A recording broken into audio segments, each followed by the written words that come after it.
Ang sarap, di ba? Lasang butter, amoy butter at yung sizzle niya sa mainit na tinapay, sakto. Pero mga kapamilya, huminga kayo ng malalim dahil ang butter na kinakain ko ay galing mismo sa hangin na hininga nyo. Opo, hindi ako nagbibiro. Walang bakang hineram dito. Walang tanim na niyog o palm oil na ginamit. Ang butter na ito ay gawa sa carbon dioxide at methane. Isipin niyo yun. Yung polusyon na nagpapainit sa mundo, ginawang masarap na palaman ni Bill Gates at ng kumpanyang Savor. Ito ang tinatawag nating lab-made carbon-based fat. Mukhang science fiction, di ba? Pero bilang inyong doktor, sasabihin ko sa inyo, ito na ang posibleng kinabukasan ng ating hapagkainan. Bakit ba natin kailangang gumawa ng butter sa laboratorio? Simple lang. Ang pag-aalaga ng baka para sa dairy ay isa sa pinakamalaking source ng greenhouse gases sa mundo. At ang palm oil, dahil diyan, nauubos ang ating mga kagubatan. Kaya naisip ng mga scientist, bakit hindi na lang natin kunin ang carbon mula sa hangin at tubig at i-rearrange ang molecules nito para maging taba o fat? Ang resulta, isang butter na zero carbon footprint, dairy-free at plant-free. Pero ang malaking tanong, ligtas ba itong kainin? At higit sa lahat, lasang butter ba talaga o lasang kemikal? Sa video na ito, hihimayin natin ang siyensya sa likod ng air butter na ito. I-explain ko sa inyo ng malinaw, parang nagkukwentuhan lang tayo sa kusina kung paano naging pagkain ang polusyon. Pag-uusapan din natin, may masamang epekto ba ito sa ating kolesterol? Magiging abot kaya ba ito sa bulsa nating mga Pinoy? At handa na ba ang sikmura natin para sa pagkain gawa sa laboratorio? Kaya huwag kayong kukurap dahil sa susunod na 20 minutos, sisilip tayo sa hinaharap. Ako ang inyong kapamilyang doktor at ito ang katotohanan sa likod ng butter na gawa sa hangin. Tara, pasok na tayo sa lab. Segment 2. Ang siyensya, paano naging pagkain ng hangin? Marahil nagtataka kayo, Doc, paano namang yung usok o hangin magiging solid na butter? Ganito yan, isipin niyo ang lahat ng kinakain natin, kanin, karne o taba, bilang mga Lego blocks. Ang mga blocks na ito ay gawa sa tatlong pangunahing atoms, carbon, hydrogen, at oxygen. Ang traditional na butter ay gawa sa taba ng gatas ng baka. Ang baka, kumakain ng damo, ipoproseso ng katawan niya at magiging gatas. Pero ang kumpanyang Savor, naisip nila, bakit kailangan pa natin ng baka kung pwede naman nating kunin ang mga Lego blocks na yan direkta sa paligid? Dito papasok ang tinatawag nating thermochemical process.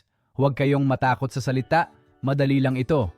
Sa halip na dumaan sa tiyan ng hayop, biological, gumagamit sila ng init at pressure sa loob ng laboratorio. Kumukuha sila ng CO2, carbon dioxide, mula sa hangin at hydrogen mula sa tubig.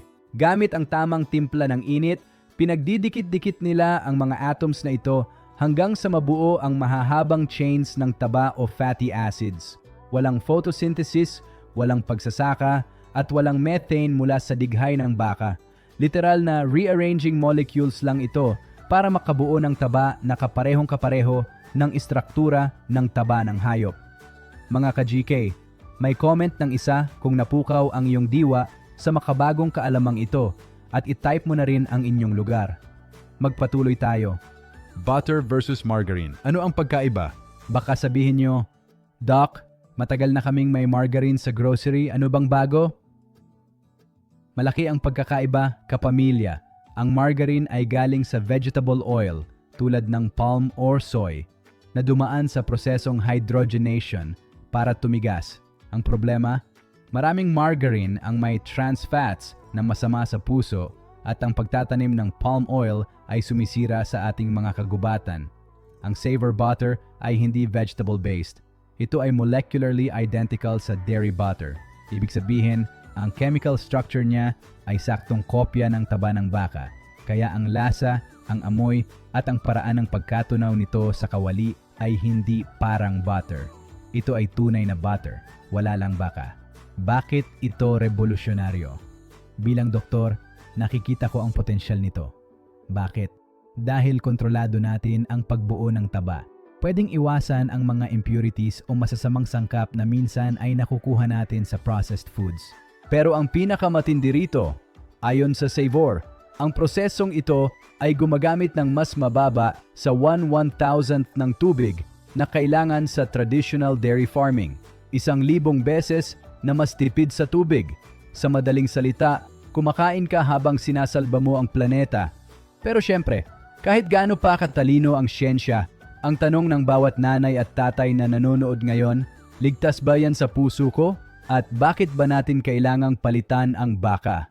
Sa susunod na bahagi, pag-uusapan natin ang environmental impact at kung bakit ito ang sagot sa nagbabagong klima. Huwag kayong aalis. Segment 3. Bakit ito kailangan ng mundo?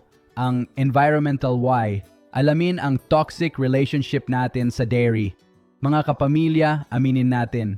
Mahal natin ang butter, mahal natin ang keso, at mahal natin ang gatas. Pero bilang doktor, tungkulin ko ring sabihin ang mapait na katotohanan. Ang dairy industry ay parang isang toxic relationship para sa ating planeta. Bakit?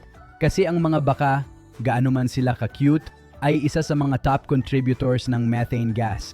At ang methane, mga kaibigan, ay 80 times mas matindi kaysa sa CO2 pagdating sa pagtrap ng init sa ating mundo.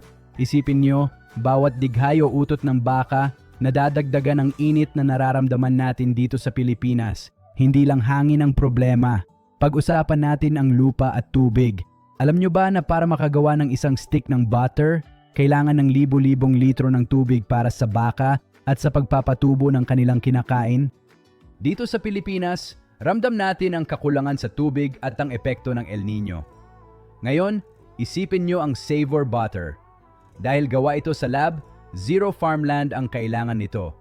Walang gubat na puputulin, deforestation, walang damo na didiligan, at walang dumi ng hayop na magpaparumi sa ating mga ilog. Sabi nga ni Bill Gates, we can't just tell people to stop eating meat and butter. Kasi aminin natin, masarap talaga eh. Ang solusyon, palitan ang paraan ng paggawa nang hindi binabago ang lasa. Baka may magsabi, Doc, mag-plant-based butter o margarine na lang tayo. Heto ang catch. Karamihan sa mga vegan butter ay gumagamit ng palm oil. At alam nyo ba kung ano ang kapalit ng palm oil plantations? Ang pagkakalbo ng ating mga rainforest sa Southeast Asia. Kaya ang Savor ay tinatawag na plant-free. Hindi na kailangan ng niyog, hindi kailangan ng palm, hindi kailangan ng baka. Kinukuha lang ang CO2 na sobra-sobra sa ating hangin at ginagawa itong kapaki-pakinabang. Ito ang tinatawag na circular economy. Yung basura ng mundo, pollution, gagawin nating grasya sa ating tinapay. Bilang doktor, nakikita ko ang direktang koneksyon ng kalusugan ng mundo sa kalusugan ng tao. Kapag mas mainit ang mundo, mas maraming sakit ang lumalaganap. Kapag marumi ang tubig, tayo rin ang apektado. Ang Savor Butter ay hindi lang isang tech innovation. Ito ay isang life support para sa ating kalikasan. Pero syempre, kahit gaano pa ito kaganda para sa kalikasan, ang tanong nyo siguro ay, Doc, kung galing sa polusyon yan, hindi ba ako malalason? At ano ang lasa niyan sa pandesal ko? Huwag kayong aalis dahil sa susunod na segment, hihimayin natin ang pinaka-importanting aspeto para sa inyo, ang kalusugan at ang lasa. Titingnan natin kung doctor-approved ba itong synthetic fat na ito. Segment 4, kalusugan at lasa, ligtas ba ang lab butter? Ngayon pag-usapan natin ang elephant in the room o sa kasong ito ang usok sa loob ng butter. Marami sa inyo ang nagtatanong, Doc, kung galing sa carbon dioxide o pollution yan, hindi ba nakakalason yan? Mga kapamilya, kailangan nating intindihin ang chemistry. Ang carbon dioxide ay molecules lang. Kapag dumaan ito sa proseso ng Savor, hinihiwalay nila ang atoms nito at nililinis ng maigi. Ang ending na produkto, yung taba o fat, ay pure. Walang halong dumi, walang toxins, at walang bakterya na madalas makuha sa mga hayop. Isipin nyo, mas malinis pa ito sa butter na galing sa baka na baka naturukan ng antibiotics. Bilang inyong doktor, syempre, tinitingnan ko ang nutritional profile. Ang butter na ito ay saturated fat. At alam nyo naman ang payo ko. Ang sobrang saturated fat ay hindi maganda sa ating kolesterol at puso. Pero heto ang magandang balita sa Savor Butter. Dahil gawa ito sa lab, pwedeng i-program o i-design ang taba nito pwede nilang bawasan ang mga bad fats at dagdagan ang mga good fats. At dahil wala itong kinalaman sa baka, ito ay 100% cholesterol free. Opo, ang cholesterol ay matatagpuan lang sa mga produktong galing sa hayop. Kaya para sa ating mga kapamilya na may high cholesterol pero hindi maiwan ang lasa ng butter, baka ito na ang sagot na hinihintay nyo. Pero Doc, paano naman ang lasa? Baka naman parang kumakain kami ng kandila niyan. Sabi ng mga swerteng nakasubok na nito sa California, hindi mo daw malalaman ang pagkakaiba. Bakit? Kasi sa molecular level, ito ay tunay na taba. Kapag inilagay mo ito sa kawali, nagbubula-bula siya, nagbabrown, at nagbibigay ng nutty aroma na hinahanap natin sa butter. Hindi ito tulad ng margarine na minsan ay may plastic aftertaste. Ang Savor butter ay nakuha ang chemical fingerprint ng dairy butter. Kaya pagkagat mo sa pandesal, ang utak mo maniniwalang galing ito sa baka. Sa pangmalaking panalo rito ay para sa ating mga kapamilya na lactose intolerant o may allergy sa gatas. Marami sa atin ang sumasakit ang tiyan o nagkakaproblema sa balat kapag kumakain ng dairy. Dahil ang Savor butter ay dairy-free at plant-free, ibig sabihin walang gatas, walang soy at walang nuts, ito ang pinaka-safe na option para sa mga taong may sensitibong immune system. Wala ring hormones o antibiotics na karaniwang issue sa mga commercial dairy products. It's clean, it's safe, and doctors are actually excited about its potential. Napaka-promising, di ba? Pero syempre, hindi lahat ay kampante. Sa susunod na bahagi, pag-uusapan natin ang mga kontrobersya. Handa na ba tayong tanggapin ang Frankenfood? At higit sa lahat, kailan kaya natin ito matitikman sa Pilipinas? Segment 5. Ang future at kontrobersya. Mga kapamilya, aminin natin. Sa tuwing may naririnig tayong lab-made o synthetic na pagkain, medyo kinakabahan tayo, di ba? Marami ang nagsasabi, Doc, baka naman maging robot na kami niyan? O baka kung anong side effect niyan sa katawan namin? Tinatawag itong Frankenfood ng mga kritiko, pagkaing gawa ng tao at hindi ng kalikasan. Pero bilang doktor, gusto ko kayong bigyan ng perspektibo. Noong unang panahon, ang insulin para sa mga may diabetes ay galing sa lapay ng baboy at baka. Ngayon, gawa na ito sa laboratorio, mas malinis, mas safe, at mas marami ang nasalbang buhay. Ang teknolohiya sa pagkain ay parang medisina rin. Minsan, kailangan nating i-hack ang proseso para masalba ang mundo. Ngayon, ang pinaka-praktikal na tanong, magkano naman yan? Sa ngayon, dahil nasa development stage pa lang ang Savor, medyo mahal pa ang paggawa nito. Pero dahil sinuportahan ito ni Bill Gates at ng iba pang malalaking investors, ang goal nila ay gawin itong mas mura kaysa sa high-quality dairy butter. Isipin nyo ito, ang baka kailangang pakainin ng ilang buwan bago makagawa ng gatas. Ang lab butter, pwedeng gawin sa loob ng ilang oras o araw sa isang factory. Kapag naging mass-produced na ito, mawawala ang gastos sa lupa, sa feed at sa transportasyon ng mga hayop. Ang vision nila, isang stick ng butter na abot kaya ng bawat pamilyang Pilipino saan ka man sa mundo. Tanong, kailan ito darating sa Pilipinas? Kailan natin ito matitikman sa ating pandesal? Kasalukuyan silang naglalakad ng mga permit sa FDA sa Amerika. Kapag pumasa na ito sa standards ng kaligtasan doon, sunod na ang global market. Sa Pilipinas, malaking tulong ito. Bakit? Dahil karamihan ng butter at dairy products natin ay imported.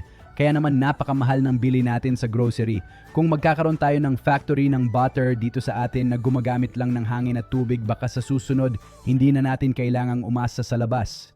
At isipin niyo ang carbon dioxide na nagpapainit sa Metro Manila, gagawin nating masarap na palaman.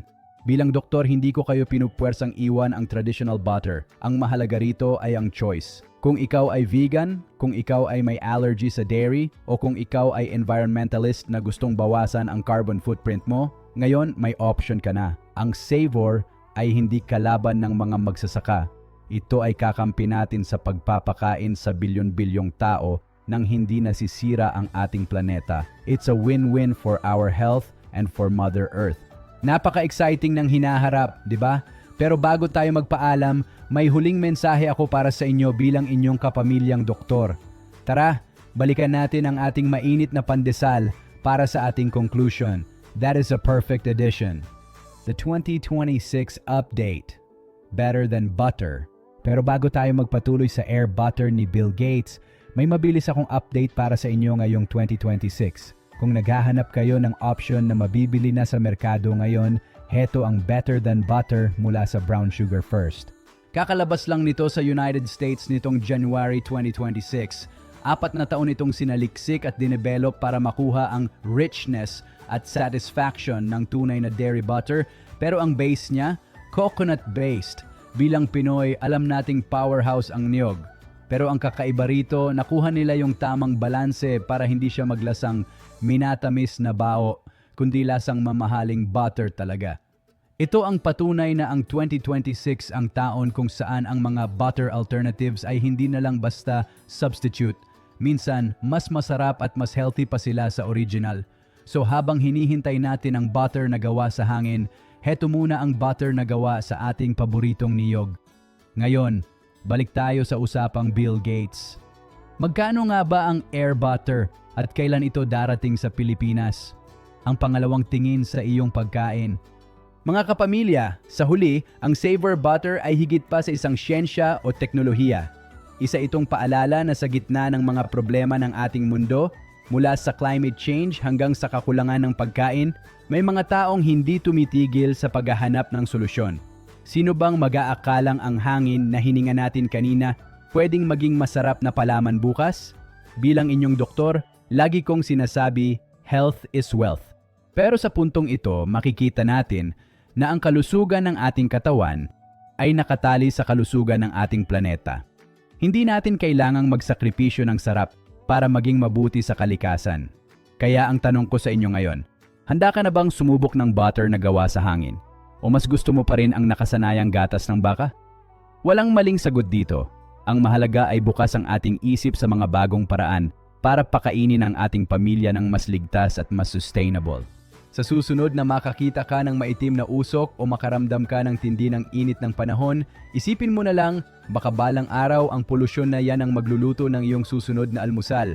Kung nakita mong mind-blowing o nakaka-excite ang video na ito, huwag mong kalimutang i-like at i-share ito sa iyong mga tech-savvy na kaibigan o sa mga kapamilya nating mahilig mag-bake.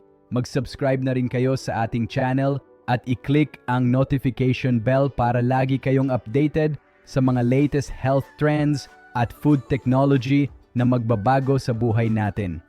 Gusto ko ring malaman ang inyong opinyon. Isulat sa comment section sa ibaba, AR butter, yes o no. Muli, ako ang inyong kapamilyang doktor, laging nagpapaalala, ang kaalaman ay kapangyarihan at ang tamang pagkain ay gamot. Hanggang sa susunod na check-up natin sa hapagkainan. Ingat mga kapamilya!